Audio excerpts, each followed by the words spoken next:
എൻ്റെ എല്ലാ പ്രിയപ്പെട്ടവർക്കും ഒരിക്കൽ കൂടി സ്വാഗതം. നമ്മുടെ കുടുംബ ബന്ധങ്ങളിൽ ഒരുപാട് വഴക്ക് കൂടലുകൾ ഉണ്ടാവാറുണ്ട് അല്ലേ? അത് ഈ പുതിയ കാലത്ത് മാത്രമല്ല, പഴയ കാലത്തും അങ്ങനെ തന്നെയായിരുന്നു. എന്നാൽ കൂട്ടുകുടുംബ വ്യവസ്ഥയിൽ സ്വാഭാവികമായിട്ട് ഒരുപാട് ആളുകളുള്ള ഒരു സമയത്ത് തല്ലുകൂടലും വഴക്കുകൂടലും ഒക്കെ ഉണ്ടാകുന്നത് സ്വാഭാവികമാണ് എന്ന് പറയുമ്പോൾ, ഈ പുതിയ കാലം എന്ന് പറയുന്നത് ചെറിയ ചെറിയ കുടുംബങ്ങളാണ്, അണു കുടുംബങ്ങളാണ് അല്ലേ? അവിടെ ഭാര്യയും ഭർത്താവും മക്കളും മാത്രമുള്ള കൊച്ചു കുടുംബങ്ങളാണ് നമ്മുടെ ഈ പുതിയ കാലത്ത് കൂടുതലും ഉള്ളത്.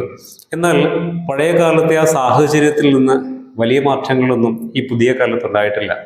ഇപ്പോഴും ഒരുപാട് വഴക്കും ബഹളമൊക്കെ ഉണ്ടാവുന്നുണ്ട്. എന്നാൽ ഈ വഴക്കും ബഹളമൊക്കെ സ്വാഭാവികമാണ് എന്ന് പറയുമ്പോഴും അത് നിരന്തരമായി നമ്മുടെ ജീവിതത്തിൻ്റെ സ്വസ്ഥത നഷ്ടപ്പെടുന്നുണ്ടെങ്കിൽ നമ്മൾ അതിന് ഒരു പരിഹാരം കണ്ടെത്തേണ്ടതുണ്ട് അല്ലേ? ഈ ചെറിയൊരു ജീവിതയാത്ര വളരെ മനോഹരമായിട്ട് മുന്നോട്ട് കൊണ്ടുപോകേണ്ടതാണ്. ഇന്നത്തെ വീഡിയോയിലൂടെ നമ്മൾ നോക്കുന്നത് നമ്മുടെ ജീവിതത്തിൽ, കുടുംബ ജീവിതത്തിലുണ്ടാകുന്ന വഴക്കുകൾ എന്തിൻ്റെയൊക്കെ കാരണത്തിൻ്റെ പേരിലാണ് സംഭവിക്കുന്നത്. അത് മനസ്സിലാക്കിയാൽ മാത്രമേ നമുക്കതിന് പരിഹാരം കണ്ടുകൊണ്ട് ജീവിതത്തെ കുറെ കൂടി കളർഫുള്ളായിട്ട് മുന്നോട്ട് കൊണ്ടുപോകാൻ പറ്റുകയുള്ളൂ. ഏതായാലും നമ്മുടെ എല്ലാവരുടെയും ജീവിതത്തിൽ വഴക്കുകളും ബഹളങ്ങളൊക്കെ ഉണ്ടായിട്ടുണ്ട്, ഇപ്പോഴും നടന്നുകൊണ്ടിരിക്കുന്നു. പക്ഷെ കാരണം അറിയില്ല. ആ കാരണങ്ങളെ അന്വേഷിച്ച് പോകുമ്പോഴാണ്, മനസ്സിലാക്കുമ്പോഴാണ് എല്ലാം ചെറിയ ചെറിയ കാരണങ്ങൾ തന്നെയായിരുന്നു എന്ന് നമുക്ക് തിരിച്ചറിയാനാവുക. പക്ഷെ ആ ചെറിയ ചെറിയ കാരണങ്ങളൊക്കെ ഒരുപക്ഷെ നമ്മുടെ ജീവിതത്തിൻ്റെ സകല സൗന്ദര്യവും സമാധാനവും സ്വസ്ഥതയും നഷ്ടപ്പെടുന്നതിന് കാരണമാകുന്നുണ്ട് എന്ന യാഥാർത്ഥ്യം നമ്മൾ പലപ്പോഴും ഉൾക്കൊള്ളാറ് പോലുമില്ല, അല്ലെങ്കിൽ അതിനെ പരിശോധിക്കാറ് പോലുമില്ല. നമുക്ക് നോക്കാം എങ്ങനെയൊക്കെയാണ് ഒരു കുടുംബത്തിൻ്റെ സ്വസ്ഥത നഷ്ടപ്പെടുന്നത്, വഴക്കിലേക്ക് പോകുന്നതിന് കാരണമായി മാറുന്നത് എന്തൊക്കെ കാര്യങ്ങളാണ്.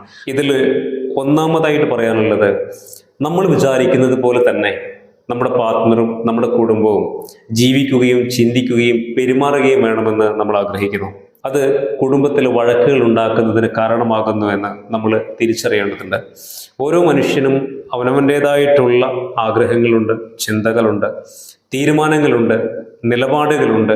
അപ്പോൾ അതിനെ ഉൾക്കൊള്ളാതെ നമ്മൾ വിചാരിക്കുന്നത് പോലെ, നമ്മൾ ചിന്തിക്കുന്നത് പോലെ അവരും നമ്മുടെ കൂടെയുള്ളവരും നമ്മളോടൊപ്പം ജീവിക്കണമെന്ന് പറയുന്നത് ശുദ്ധ അസംബന്ധമാണ്. എല്ലാവർക്കും അവരുടേതായിട്ടുള്ള ഒരു വ്യക്തിത്വമില്ലേ? അത് മനസ്സിലാക്കാതെയാണ് പലപ്പോഴും കുടുംബത്തിലെ പല ആളുകളും പെരുമാറുന്നത് എന്നുള്ളതാണ് ഒന്നാമതായിട്ട് വഴക്കിന് കാരണമാകുന്ന ഒരു കാര്യമായിട്ട് മാറുന്നത്. ഇനി രണ്ടാമത് പറയാനുള്ളത്, എന്ത് ചെയ്താലും അതിൽ കുറ്റം കണ്ടെത്തുന്ന ചില സ്വഭാവം ചില ആളുകൾക്കുണ്ട്. അതായത് ഒരു നല്ല ഫുഡ് ഉണ്ടാക്കി കഴിഞ്ഞാൽ, അല്ലെങ്കിൽ ഇപ്പോൾ ഡ്രസ്സൊക്കെ വാഷ് ചെയ്ത് കഴിഞ്ഞാൽ വൃത്തിയില്ല എന്ന് പറയുക, ഫുഡ് ഉണ്ടാക്കി കഴിഞ്ഞാൽ ടേസ്റ്റ് ഇല്ല എന്ന് പറയാം, എന്തെങ്കിലും ഒരു തീരുമാനം പറഞ്ഞാൽ അത് വിഡ്ഢിത്തമാണെന്ന് പറയാം. അങ്ങനെ എന്തിനും ഏതിനും നമ്മുടെ പാർട്ട്ണറെ പരസ്പരം കുറ്റം പറയുന്നത് ആ കുടുംബത്തിലെ വഴക്കുണ്ടാകുന്നതിനും ആ ജീവിതം സ്വസ്ഥത നഷ്ടപ്പെടുന്നതിനും കാരണമാകുന്നുണ്ട്. ഇനി മൂന്നാമത് പറയാനുള്ളത്, ചില കാര്യങ്ങൾ അവരുടെ മാത്രം ജോലിയാണെന്ന് നമ്മൾ കരുതുന്നുണ്ട്. ഇപ്പൊ ചെറിയൊരു ഉദാഹരണം പറയാം. ഇപ്പോൾ സ്കൂളൊക്കെ ഉള്ള ഒരു ദിവസമാണെങ്കിൽ രാവിലെ എഴുന്നേറ്റ് കഴിഞ്ഞാൽ കൂടുതലും കിച്ചണിൽ പണിയുണ്ടാവും അല്ലെ? കുട്ടികൾക്ക് ഫുഡ് ഉണ്ടാക്കണം, അവരുടെ ലഞ്ച് ബോക്സ്, അവരുടെ ഫുഡ് കഴിപ്പിക്കണം, മുതിർന്നവർക്ക് ഫുഡ് ഉണ്ടാക്കണം, അങ്ങനെ ഒരുപാട് ജോലികളുണ്ട്. അത് കഴിഞ്ഞ് പിന്നെയും ഉണ്ട് പരിപാടികൾ, യൂണിഫോം ഇടിപ്പിക്കണം, സ്കൂളിലേക്ക് പറഞ്ഞയക്കണം, അങ്ങനെ പല പല കാര്യങ്ങൾ. ഒരുപക്ഷെ ലേഡീസിനായിരിക്കും കൂടുതൽ ഉത്തരവാദിത്തങ്ങൾ ഉണ്ടാവുക. പക്ഷെ നമ്മൾ പലപ്പോഴും മനസ്സിലാക്കുന്നില്ല, ഇതൊക്കെ സ്ത്രീകളുടെ മാത്രം ജോലിയാണെന്ന് നമ്മൾ കരുതരുത്. കാരണം ഇത് എല്ലാം ഒന്നിച്ച് ചെയ്യേണ്ടതാണ്. ഒരു കുടുംബം എന്ന് പറയുമ്പോൾ, അല്ലെങ്കിൽ ദാമ്പത്യ ജീവിതം എന്ന് പറയുമ്പോൾ എല്ലാം ഷെയർ ചെയ്യാൻ നമുക്ക് സാധിക്കേണ്ടതുണ്ട്. നമുക്ക് പറ്റുന്ന കാര്യങ്ങളൊക്കെ നമുക്ക് ചെയ്തു കൊടുക്കണം. രാവിലെ നല്ല തിരക്കൊക്കെ ആണെങ്കിൽ, ദോശയൊക്കെയാണ് ചുടുന്നതെങ്കിൽ നമുക്ക് പോയിട്ട്, ഇപ്പോൾ ജെൻസിനാണെങ്കിൽ, പുരുഷന്മാരൊക്കെ ആണെങ്കിൽ പോയിട്ട് ഹെൽപ്പ് ചെയ്യാം, ദോശയൊക്കെ ചുട്ടുകൊടുക്കാം, അല്ലെങ്കിൽ കുട്ടികളെയൊക്കെ സ്കൂളിലൊക്കെ പോകാൻ റെഡിയാക്കാം, ലഞ്ച് ബോക്സ് ഒക്കെ റെഡിയാക്കാം. അങ്ങനെ പല പല കാര്യങ്ങളും നമുക്ക് റെഡിയാക്കാൻ പറ്റും. ഇത് ചെയ്യുന്നത് കൊണ്ട് നമ്മുടെ വാല്യൂ നഷ്ടപ്പെട്ടു പോകുന്നു എന്നൊരു ചിന്ത പലർക്കും, പല പുരുഷന്മാർക്കും കണ്ടുവരുന്നുണ്ട്. അതായത് സ്ത്രീകളുടെ ജോലി പുരുഷന്മാർ ചെയ്തു കഴിഞ്ഞാൽ, കാലാകാലങ്ങളായിട്ട് പരമ്പരാഗതമായിട്ട് സ്ത്രീകൾ ചെയ്യുന്ന കാര്യങ്ങളൊക്കെ സ്ത്രീകൾ തന്നെയാണ് ചെയ്യേണ്ടത്. അത് പുരുഷന്മാർ ചെയ്തു കഴിഞ്ഞാൽ നമ്മുടെ വാല്യൂ നഷ്ടപ്പെട്ടു പോകുമെന്ന ഒരു മിഥ്യാധാരണ പലപ്പോഴും ഇന്നും ഇക്കാലത്തും പല ആളുകൾക്കുമുണ്ട്. അതൊക്കെ മാറ്റിയെടുക്കേണ്ടതുണ്ട്. അതൊക്കെ വളരെ വികലമായ, തരം താണ, നിലവാരമില്ലാത്ത കാഴ്ചപ്പാടുകളും ചിന്താഗതികളുമാണ്. പരസ്പരം സഹായിച്ചും ഷെയർ ചെയ്തും ഒരു കുടുംബത്തിൽ കാര്യങ്ങൾ മുന്നോട്ട് പോകുമ്പോഴാണ് അത് വളരെ മനോഹരമാകുന്നത്. അപ്പോൾ ഇത് സഹായിക്കാതെ വരുമ്പോൾ സ്വാഭാവികമായിട്ട് അസ്വസ്ഥതകൾ ഉണ്ടാകും, വഴക്കുണ്ടാകും. അത് മാനസികമായിട്ടുള്ള ഒരകലത്തിന് കാരണമായി മാറുന്നുണ്ട് എന്ന് ഇനിയെങ്കിലും നമ്മൾ മനസ്സിലാക്കുക. അതാണ് മൂന്നാമത്തെ കാര്യം. നാലാമത് പറയാനുള്ളത്, പലപ്പോഴും കണ്ടിട്ടുള്ള ഒരു പ്രശ്നം, ഈ വഴക്കുകളുടെ മറ്റൊരു കാരണമെന്ന് പറയുന്നത് വീട്ടുകാരെ കുറ്റം പറഞ്ഞുകൊണ്ടാണ്, അല്ലെ? പരസ്പരം വീട്ടുകാരെ കുറ്റം പറയുക, അത് വല്ലാതൊരു അസ്വസ്ഥത പരസ്പരം സമ്മാനിക്കുന്നുണ്ട്, അവരുടെ മനസ്സിന് സമ്മാനിക്കുന്നുണ്ട് എന്നുള്ളതാണ്. കാരണം വിവാഹം കഴിഞ്ഞ് ജീവിതത്തിലേക്ക് കടന്നു വന്ന ഒരാളേക്കാൾ കൂടുതൽ ചിന്തിച്ച് നോക്കിക്കഴിഞ്ഞാൽ ഒരു അറ്റാച്ച്മെന്റ് സ്വാഭാവികമായിട്ട് അവർക്ക് അവരുടെ ഫാമിലിയുമായിട്ടുണ്ടാകും, അല്ലെ? അവരുടെ നാടും വീടും കുടുംബവും തറവാടും അച്ഛനും അമ്മയും സഹോദരങ്ങളും ഒക്കെ ഒരുപാട് കാലം ഒപ്പം ഉണ്ടായിരുന്ന ഒരവസ്ഥയിൽ നിന്നാണ് അവർ ദാമ്പത്യ ജീവിതം തുടങ്ങിയിരിക്കുന്നത്. അപ്പോൾ അവനവന്റെ വീട്ടുകാരെ കുറ്റം പറയുന്ന അല്ലെങ്കിൽ അവരുടെ തെറ്റുകൾ ചൂണ്ടിക്കാണിക്കുന്ന ഒരേർപ്പാട് പലപ്പോഴും ദമ്പതിമാർക്കിടയിൽ കണ്ടുവരാറുണ്ട്, കുടുംബങ്ങളിൽ കണ്ടുവരാറുണ്ട്. അത് വലിയ വഴക്കുകളിലേക്കും ബഹളങ്ങളിലേക്കും മാനസികമായ വലിയ അകലങ്ങളിലേക്കും ചെന്നെത്തിക്കുന്നതും നമുക്ക് കാണാൻ പറ്റും. അതുകൊണ്ട് വീട്ടുകാരെ കുറ്റം പറയൽ ഒക്കെ നമ്മൾ മാറ്റിവെക്കുക. എല്ലാവർക്കും ഉണ്ടാകും ചില പോരായ്മകൾ, ചില ക്വാളിറ്റീസ്. അത് നമ്മൾ ഉൾക്കൊള്ളാൻ നമ്മൾ ശീലിക്കണം. വ്യത്യസ്തമായിട്ടുള്ള രണ്ട് വ്യക്തികൾ കൂടിച്ചേരുന്നു എന്ന് പറയുമ്പോൾ തന്നെ രണ്ട് കുടുംബങ്ങൾ കൂടി കൂടിച്ചേരുന്നുണ്ട്. അത് പരസ്പരം സ്നേഹത്തോടു കൂടി നമുക്ക് കൈകാര്യം ചെയ്യാൻ കഴിയുമ്പോഴാണ് ആ ജീവിതത്തിന് ഭംഗി ഉണ്ടാവുക. നമുക്ക് നമ്മുടെ രണ്ടുപേരുടെയും കുടുംബാംഗങ്ങൾ ആവശ്യമുണ്ട്. അവരോടൊക്കെ പരസ്പരം പോവുകയും വരികയും ഇടപഴകുകയും ഒക്കെ ചെയ്യുമ്പോൾ തന്നെയാണ് ജീവിതം കുറെ കൂടി മനോഹരമാകുന്നത്. അല്ലാതെ ഒറ്റപ്പെട്ട് ജീവിക്കുമ്പോൾ മാത്രമല്ല എന്ന് നമ്മൾ തിരിച്ചറിയണം. കുടുംബാംഗങ്ങളൊക്കെ ആവശ്യമുണ്ട് എന്ന് നമ്മൾ തിരിച്ചറിയും. അതാണ് നാലാമത് പറയാനുള്ളത്. ഇനി അഞ്ചാമത് പറയാനുള്ളത്, രണ്ടുപേരും വഴക്ക് കൂടുമ്പോൾ പരസ്പരം ചിന്തിക്കുന്ന ഒരു കാര്യമാണ്, ഞാനാണ് ശരി എന്നൊരു ചിന്ത പലപ്പോഴും ഓരോരുത്തർക്കും ഉണ്ടാവാറുണ്ട്. അതായത് ഞാൻ പിടിച്ച മുയലിന് 3 കൊമ്പ് എന്ന രീതിയിലാണ് പലപ്പോഴും ഈ വഴക്ക് മുന്നോട്ട് പോകുന്നുണ്ടാവുക. ഒരിക്കലും കൂടിച്ചേരാൻ കഴിയാതെ വിധമുള്ള മാനസികമായ അകലങ്ങളിലേക്ക് അങ്ങനെയുള്ള ആറ്റിറ്റ്യൂഡ് കൊണ്ടു ചെന്നെത്തിക്കുന്നുണ്ട് എന്ന് നമ്മൾ മനസ്സിലാക്കണം. അങ്ങനെ കൃത്യമായ ശരികളും തെറ്റുകളൊന്നുമില്ല. നമുക്ക് കുറെ ശരികളുണ്ട്, കുറെ തെറ്റുകളുണ്ട്. അതുപോലെ തന്നെ നമ്മുടെ ഓപ്പോസിറ്റ് നിൽക്കുന്ന നമ്മുടെ പാർട്ട്ണർക്കും ഉണ്ട് കുറെ ശരികളും കുറെ തെറ്റുകളും. അത് പരസ്പരം മനസ്സിലാക്കാനും ഉൾക്കൊള്ളാനും കഴിയുന്നിടത്താണ്. അല്ലാതെ എത്ര വലിയ പ്രശ്നമുണ്ടായാലും അതിൻ്റെ എല്ലാത്തിൻ്റെയും കാരണം എൻ്റെ പാർട്ട്ണറാണ്, ഞാൻ ഒരു വലിയ ശരിയാണ് എന്ന് ചിന്തിച്ചിട്ട് പെരുമാറുന്നത് സ്വാഭാവികമായിട്ട് കുടുംബത്തിൽ കൂടുതൽ വഴക്കുകൾ ഉണ്ടാവുകയും മാനസികമായ അകലങ്ങളിലേക്ക് അത് കടന്നു പോവുകയും ചെയ്യുമെന്ന് തിരിച്ചറിയുക. ഇനി ആറാമത് പറയാനുള്ളത് സംശയരോഗമാണ്. സോഷ്യൽ മീഡിയയൊക്കെ വളർന്ന് പന്തലിച്ചോടുകൂടി കൂടുതലായി കടന്നു വന്ന ഒരു പ്രശ്നമാണ് ഈ സംശയരോഗം എന്ന് പറയുന്നത്. ഒരുപക്ഷെ കുടുംബത്തിന്റെ അടിത്തറ പോലും ഇളക്കിക്കളയുന്ന ഒരു പ്രശ്നമാണിത്. നമ്മളങ്ങനെ അനാവശ്യമായിട്ട് നമ്മൾ സംശയിക്കാൻ പാടില്ല. ഒരു തെറ്റിദ്ധാരണയുടെ പുറത്ത് നമ്മൾ ഒരാളെ സംശയിച്ചിട്ട് ആ ബന്ധം വഷളാക്കി കഴിഞ്ഞാൽ ഒരുപക്ഷെ നമുക്കത് പിന്നീട് തിരിച്ചെടുക്കാൻ പോലും പറ്റില്ല എന്ന് നമ്മൾ തിരിച്ചറിയണം. നഷ്ടപ്പെട്ടു പോയ ചില മാനസികമായ അറ്റാച്ച്മെന്റുകളൊക്കെ വീണ്ടെടുക്കുക എന്ന് പറയുന്നത് അത്ര എളുപ്പമുള്ള കാര്യമല്ല. മനസ്സ് എന്നൊക്കെ പറയുന്നത് അങ്ങനെയാണ്. അതുകൊണ്ട് അനാവശ്യമായിട്ട് നമ്മൾ ആരെയും സംശയിക്കരുത്. ഒന്ന് മാറി നിന്ന് ഫോൺ വിളിച്ചാൽ പോലും ഒരു തെറ്റിദ്ധാരണ നിങ്ങൾ മനസ്സിൽ സൂക്ഷിക്കുന്നുണ്ടെങ്കിൽ അത് നിങ്ങൾക്കാണ് പ്രശ്നം, അവർക്കല്ല എന്ന് തിരിച്ചറിയുക. അതുകൊണ്ട് ഒരു ഊഹാപോഹത്തിന്റെ പുറത്ത് ഒരു സംശയം എന്ന ഒരു കാഴ്ചപ്പാട് ജീവിതത്തിൽ കൊണ്ടുപോകാതിരിക്കുക എന്നുള്ളതാണ് പറയാനുള്ള ആറാമത്തെ കാര്യം. ഇനി ഏഴാമത് പറയാനുള്ളത് കമ്മ്യൂണിക്കേഷനാണ്. ഇന്നത്തെ ഈ തിരക്ക് പിടിച്ച കാലത്ത് നമുക്ക് സംഭവിച്ചിട്ടുള്ള മറ്റൊരു വലിയൊരു പ്രശ്നമാണ് കമ്മ്യൂണിക്കേഷൻ ഇല്ല, അല്ലെ? മനസ്സ് തുറന്ന് സംസാരിക്കുന്നില്ല. ഭാര്യയും ഭർത്താവും തമ്മിൽ സംസാരമില്ല. അച്ഛനമ്മമാരും മക്കളും തമ്മിലുള്ള ഒരു പ്രോപ്പർ കമ്മ്യൂണിക്കേഷൻ ഇല്ല. ഈ കമ്മ്യൂണിക്കേഷൻ ഇല്ലെങ്കിൽ തന്നെ നമുക്ക് മാനസികമായ ഒരു അറ്റാച്ച്മെന്റ് ബിൽഡ് ചെയ്യാൻ ഒരിക്കലും സാധിക്കില്ല. മനസ്സ് തുറന്ന് സംസാരിക്കാൻ കഴിയണം. ഓരോരുത്തർക്കും ഒരുപാട് കാര്യങ്ങൾ പറയാനുണ്ടെന്നേ.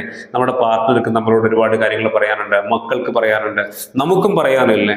അപ്പോൾ നമുക്കെല്ലാം തുറന്ന് പറയുവാനുള്ള ഒരു അറ്റ്മോസ്ഫിയർ നമ്മുടെ കുടുംബത്തിലുണ്ടാകണം. അത് നമുക്ക് തരുന്നൊരു മാനസികമായിട്ടുള്ള ഒരു എനർജിയും കരുത്തും വളരെ വലുതാണ്. അതുകൊണ്ട് നിങ്ങൾ തുറന്ന് സംസാരിക്കുക. ബെഡ്റൂമിൽ സംസാരിക്കേണ്ടത് ബെഡ്റൂമിൽ സംസാരിക്കുക. പുറത്ത് എല്ലാ ആളുകളുമായിട്ട് ഒന്നിച്ച് സംസാരിക്കേണ്ട കാര്യങ്ങൾ അങ്ങനെ സംസാരിക്കുക.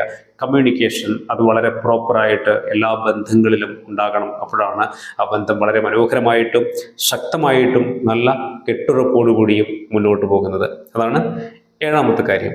ഇനി എട്ടാമത് പറയാനുള്ളത്, നമ്മൾ ജീവിതത്തിൽ പിടിവാശി പിടിക്കരുത് എന്നുള്ളതാണ്. പലർക്കും വല്ലാതെ പിടിവാശിയാണ്. ഞാൻ വിചാരിക്കുന്നത് പോലെ അല്ലാതെ മറ്റൊന്നും ഈ കുടുംബത്തിൽ നടക്കാൻ പാടില്ല എന്ന് ചിന്തിക്കുന്ന ഒരുപാട് ആളുകൾ നമ്മുടെ സമൂഹത്തിലുണ്ട്. അത് പാടില്ല.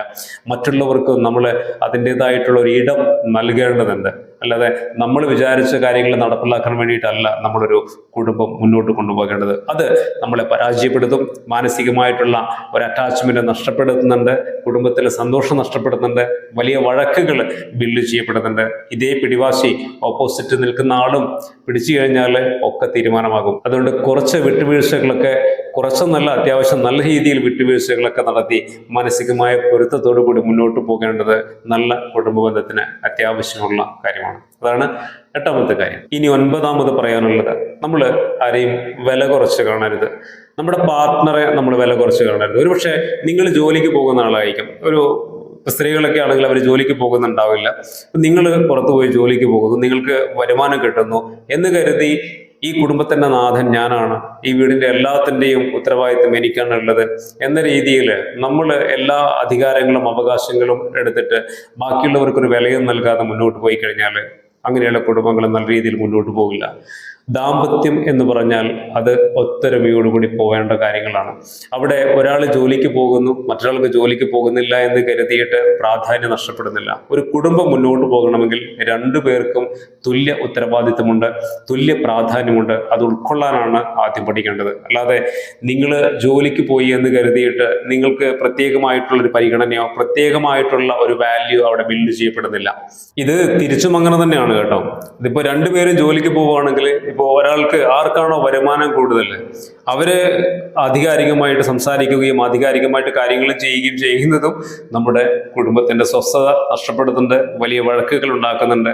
അപ്പോൾ അങ്ങനെയൊരു ഈഗോ ക്ലാഷ് ഒന്നും നമ്മൾ കുടുംബത്തിൽ ബിൽഡ് ചെയ്യരുത്. ആർക്ക് കൂടുതൽ വരുമാനം കിട്ടുന്നു എന്നുള്ളതോ ആർക്ക് കുറഞ്ഞു കിട്ടുന്നു എന്നുള്ളതൊന്നും അല്ല. നിങ്ങൾ ഒന്നിച്ച് ജീവിക്കാൻ തീരുമാനിച്ചിരിക്കുന്നു. നിങ്ങളുടെ സന്തോഷങ്ങൾ, നിങ്ങളുടെ സങ്കടങ്ങൾ, നിങ്ങളുടെ നേട്ടങ്ങൾ, ഉയർച്ചകൾ, പ്രശ്നങ്ങൾ എല്ലാം ഒത്തൊരുമയോടുകൂടി ഒന്നിച്ച് ഷെയർ ചെയ്ത് മുന്നോട്ട് പോകുമ്പോഴാണ് ആ ജീവിതത്തെ വളരെ സുന്ദരമാക്കാനാവുന്നത്. അപ്പോൾ മാത്രമേ സുന്ദരമാവുകയുള്ളൂ എന്ന് നമ്മൾ മനസ്സിലാക്കുക. ഇവിടെയൊക്കെ അടിസ്ഥാനപരമായിട്ട് ആത്മാർത്ഥമായിട്ടുള്ള സത്യസന്ധമായിട്ടുള്ള സ്നേഹവും പരിഗണനയും നന്മയും ഒക്കെ നമ്മൾ കാത്തു സൂക്ഷിച്ചിട്ട് വേണം ഒരു കുടുംബത്തെ കൈകാര്യം ചെയ്യേണ്ടത് എന്നുള്ളതാണ്. അല്ലാതെ നമുക്ക് കുറച്ച് സൗകര്യങ്ങൾ കൂടുതലാണ്, നമുക്ക് കുറച്ച് വരുമാനം കൂടുതലാണ് എന്ന് കരുതി നമ്മൾ അധികാരമെടുത്തു കഴിഞ്ഞാൽ ആ കുടുംബം തീർച്ചയായിട്ടും അത് സുഖകരമായിട്ടുള്ള ഒരു യാത്രയായിരിക്കില്ല എന്ന് നിങ്ങളെ ഓർമ്മപ്പെടുത്തുകയാണ്. അതാണ് 9ാമത് പറയാനുള്ളത്. ഇനി 10ാമത് ഏറ്റവും ഒടുവിൽ നിങ്ങളോട് എനിക്ക് പറയാനുള്ള കാര്യം, ഒരാണും പെണ്ണും ഒന്നിച്ച് യാത്ര തുടങ്ങുന്ന ഒരിടമാണ് അല്ലെ വിവാഹം എന്നൊക്കെ പറയുന്നത്, അല്ലെങ്കിൽ ദാമ്പത്യം എന്നൊക്കെ പറയുന്നത്. എന്നിരുന്നാൽ പോലും ഒന്നിച്ച് യാത്ര ചെയ്യുമ്പോൾ പോലും അവനവൻ്റെതായിട്ടുള്ള ചില ഇഷ്ടങ്ങളും ആഗ്രഹങ്ങളും ഒക്കെ എല്ലാവർക്കും ഉണ്ടാവും. അതായത് എല്ലാവരും ആഗ്രഹിക്കുന്ന ഒരു പ്രൈവസി ആഗ്രഹിക്കുന്നുണ്ട്, ഒരു സ്വകാര്യത ആഗ്രഹിക്കുന്നുണ്ട്. കുടുംബമായി ഒന്നിച്ച് ജീവിക്കുമ്പോഴും എല്ലാവരോടും ഒന്നിച്ചിരുന്ന് ഒപ്പം ഇരുന്ന് സന്തോഷത്തോടു കൂടി മുന്നോട്ട് പോകുമ്പോഴും ഒരു പ്രൈവസി ആഗ്രഹിക്കുന്നുണ്ട്. ഇപ്പൊ ഞാനാണെങ്കിൽ പോലും ഇപ്പോൾ ഫാമിലിയുമായിട്ട് വളരെ അറ്റാച്ച്ഡ് ആയിട്ട് പോകുന്ന ഒരാളാണ് ഞാൻ. അതോടൊപ്പം തന്നെ രണ്ടുപേരും ഒന്നിച്ച് ജോലി ചെയ്യുന്ന ഒരാളായതുകൊണ്ട് ജോലിയും അങ്ങനെ തന്നെയാണ്.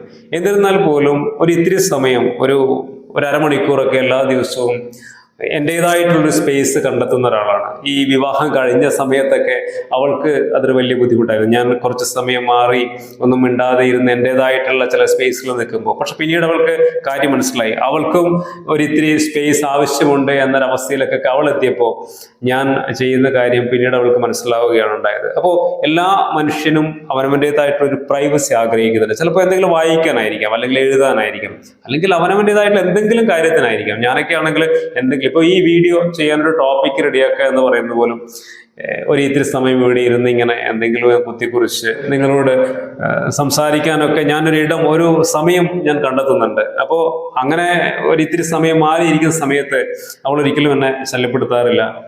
ആ സമയം എനിക്ക് വിട്ടുതരികയാണ് ചെയ്യാറുള്ളത്. അപ്പോൾ നമ്മൾ അങ്ങനെ ചെയ്യേണ്ടതുണ്ട്. നമ്മുടെ പാർട്ട്ണർക്ക് അവരുടേതായിട്ടുള്ളൊരു സ്പേസ്, ഒരു പ്രൈവസി നമ്മൾ നൽകണം. അത് അവരവൻ്റെ മനസ്സിനെ സ്വയം റിലാക്സ് ചെയ്യിപ്പിക്കുവാൻ സഹായിക്കുന്ന ഘടകമാണ്. നമ്മൾ ഒന്നിച്ചാണ് യാത്ര ചെയ്യുന്നതെന്ന് പറഞ്ഞിട്ട് കാര്യമില്ല. നമ്മുടെ ഇഷ്ടങ്ങൾ, ആഗ്രഹങ്ങൾ, സ്വപ്നങ്ങൾ, ചിന്തകൾ ഇതെല്ലാം വളരെ വ്യത്യസ്തമാണ്. അതുകൊണ്ട് തന്നെ അവനവൻ്റെതായിട്ടുള്ള ഒരിത്തിരി സമയം ഓരോ ദിവസവും എന്ന പോലെ, അല്ലെങ്കിൽ എപ്പോഴാണോ ഒന്ന് ഇത്തിരി സമയം ഒറ്റയ്ക്കിരിക്കണം അല്ലെങ്കിൽ എൻ്റെതായിട്ടുള്ള എന്തെങ്കിലും ഒന്ന് ചെയ്യണമെന്ന് ആഗ്രഹിക്കുന്നത്, അതിനവരെ അനുവദിക്കുക എന്ന് പറയുന്നത് വളരെ വലിയ മഹത്തരമായിട്ടുള്ള ഒരു കാര്യമാണ്. അപ്പോൾ അതൊന്നും സംഭവിക്കാതെ പോകുമ്പോഴും പലപ്പോഴും കുടുംബത്തിൽ വഴക്കുകൾ ഉണ്ടാകും. അതിൻ്റെ ഫ്രസ്ട്രേഷൻ തീർച്ചയായിട്ടും ഈ തല്ലുകൂടലും വഴക്കുകൂടലിലേക്കുമാണ് കലാശിക്കാറുള്ളത്. അപ്പോഴും കുടുംബത്തിൻ്റെ സമാധാനം നഷ്ടപ്പെട്ടു പോകുന്നുണ്ട്. 10 കാര്യങ്ങൾ ഞാൻ നിങ്ങളുമായിട്ട് ഷെയർ ചെയ്തിട്ടുണ്ട്. ഈ 10 കാര്യങ്ങളും വളരെ വിലപ്പെട്ട കാര്യങ്ങൾ തന്നെയാണ്. കുടുംബ ബന്ധം നല്ല രീതിയിൽ മുന്നോട്ട് പോകണമെങ്കിൽ നമ്മൾ ഈ വഴക്കിനെയും പ്രശ്നങ്ങളെയും ഒക്കെ നമ്മൾ പരിഹരിക്കേണ്ടതുണ്ട്. കുഞ്ഞു കുഞ്ഞു പ്രശ്നങ്ങളും പരിഭവങ്ങളൊന്നും നമ്മൾ കാര്യമാക്കേണ്ടതില്ല. തുടർച്ചയായിട്ട് എപ്പോഴും ഏതെങ്കിലും കാര്യങ്ങളിൽ, ഈ പറഞ്ഞ ഏതെങ്കിലും കാര്യങ്ങളിൽ നിങ്ങൾ പ്രശ്നങ്ങൾ നേരിടുന്നുണ്ടെങ്കിൽ അത് പരിഹരിക്കാൻ നമ്മൾ തയ്യാറാവണം. അല്ലെങ്കിൽ പ്രശ്നമൊന്നുമില്ല. നമ്മൾ പണ്ടാരോ പറഞ്ഞതുപോലെ ചട്ടിയും കലമൊക്കെ ആകുമ്പോൾ ഇടക്കൊക്കെ തട്ടിയും മുട്ടിയും എന്നൊക്കെ ഇരിക്കും, അല്ലേ? അതൊക്കെ സ്വാഭാവികമായിട്ടുള്ള കാര്യമാണ്. എന്നാൽ നിരന്തരമായിട്ട് ഏതെങ്കിലും വിഷയങ്ങളുമായി ബന്ധപ്പെട്ട് ഞാൻ ഈ പറഞ്ഞ 10 കാര്യങ്ങൾ ഏതെങ്കിലും ഒരു കാര്യം പോലും തുടർച്ചയായിട്ട് റിപ്പീറ്റ് ചെയ്യപ്പെടുന്നുണ്ടെങ്കിൽ അത് പരിഹരിക്കപ്പെടേണ്ടതുണ്ട്. ഇല്ലെങ്കിൽ അത് കുടുംബത്തിന് വലിയ അസ്വസ്ഥതകൾ ഉണ്ടാക്കും. എല്ലാവർക്കും നല്ല ഒരു കുടുംബജീവിതം നയിക്കാൻ കഴിയട്ടെ എന്ന് ആത്മാർത്ഥമായി ആശംസിക്കുന്നു. മറ്റൊരു പുതിയ വീഡിയോയിൽ നമുക്ക് വീണ്ടും കാണാം. എല്ലാ പ്രിയപ്പെട്ടവർക്കും ഒരിക്കൽ കൂടെ നന്ദി.